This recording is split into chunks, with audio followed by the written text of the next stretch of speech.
Miss Harper Vaughan displays marked emotional inconsistency, she declared. Periods of sound mind followed by rash, impulsive actions. She executed this agreement voluntarily during a stable phase and now fabricates claims to hoard a significant asset. So I was unreliable enough to invalidate my choices, yet competent enough to be legally trapped by them. 8 years of sweat, midnight negotiations, and ramen dinners collapsed into a portrait of a capricious woman. Derek watched me with the satisfied smirk of someone who'd already cashed the check. Elise's lips curved just enough to show teeth. Judge Whittaker reviewed the document, then paused. Miss Vaughan, this parcel corresponds to one of the 16 properties listed in your name. Elise's smile faltered. My mother's fingers dug into the wooden rail. Yes, Your Honor, I replied.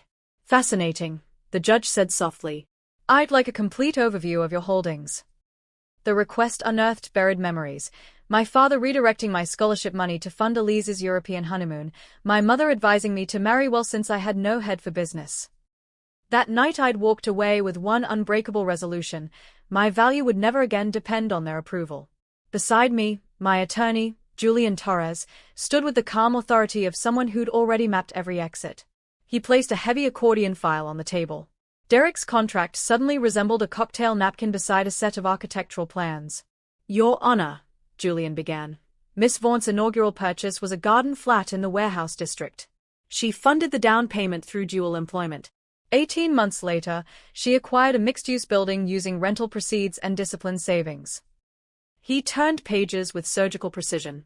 Followed by a quadplex, 5 residential units, 3 commercial storefronts. Every step is supported: leases, depreciation schedules, escrow records.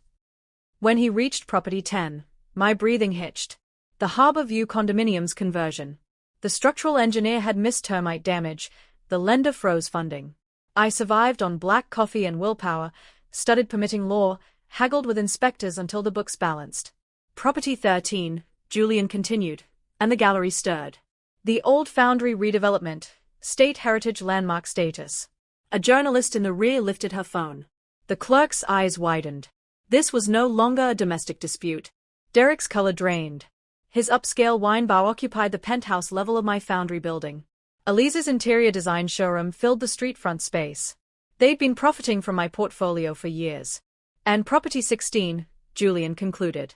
The restored Regency Opera House, designated by the National Register of Historic Places.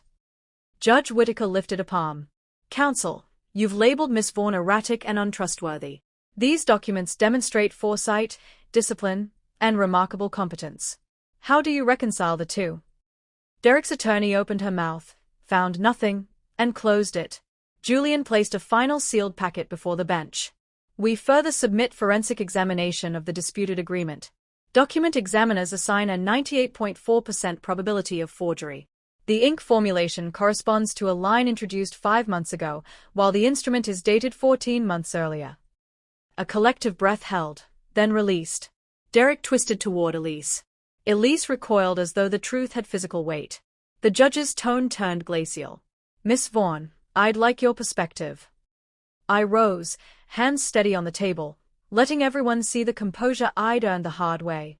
Your Honor, they never knew because they never looked.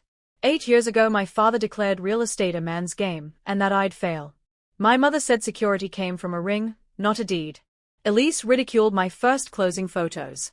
Derek dismissed me as a spreadsheet in sensible shoes. So I stopped sharing. I stopped seeking their validation. Judge Whittaker held my eyes for a measured moment. Then she addressed opposing counsel. The motion is denied. The instrument is fraudulent. Forgery and perjury are referred to the prosecutor's office. Derek lunged upright. The bailiff's grip landed on his arm. The sharp snap of handcuffs echoed like a final period. Elise's gasp was audible. My parents stared at their shoes, suddenly diminished to ordinary size.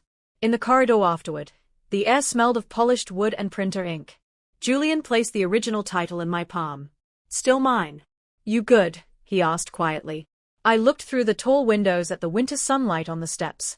Not entirely, I admitted, feeling the long-held tension crack open. But I can finally stand up straight. That evening my portfolio moved into an irrevocable trust. A protective order etched a firm boundary. The Opera House marquee glowed again under the night sky, letters spelling, Vaughan Cultural Center. I stood on the sidewalk and watched the lights come on.